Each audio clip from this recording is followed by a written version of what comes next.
The next morning, Kim entered a wedding gown fitting shop carrying a paper bag. Approaching the receptionist, she inquired about returning a wedding dress for a refund. The receptionist asked to see the dress.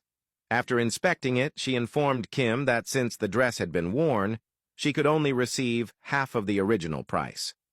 Frustrated, Kim argued that she had only worn it once and for a short time.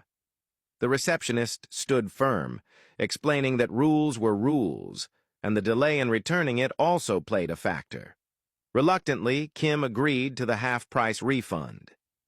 As she waited, she looked around the shop reminiscing about the time she had been there with Sonjin, fitting her wedding dress. Those had been the happiest moments of her life. Just then, Sonjin and Minsu walked in, hand in hand. Kim quickly hid behind the curtains, watching them intently. As she remained hidden, Sonjin pulled Minsu closer, expressing how happy he was to be there with her. He told her he couldn't wait to see how she would look. Minsu smiled, sharing that she was just as happy. Holding her hand even closer, Sonjin spoke about how much he looked forward to their wedding and the life they would build together afterward. He then kissed her forehead and told her he loved her.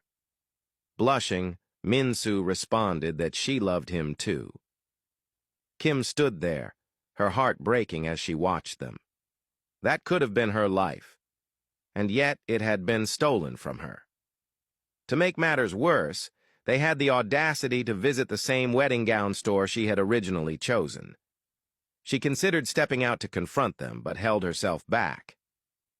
Just then, the receptionist arrived, glancing around in search of Kim. She greeted Sonjin and Minsu, then asked if they had seen a young woman. Both shook their heads, saying they hadn't. The receptionist smiled and expressed her pleasure at seeing them, adding that everything had been prepared for their visit. Sonjin's phone rang, and after taking the call, he turned to Minsu with a disappointed expression.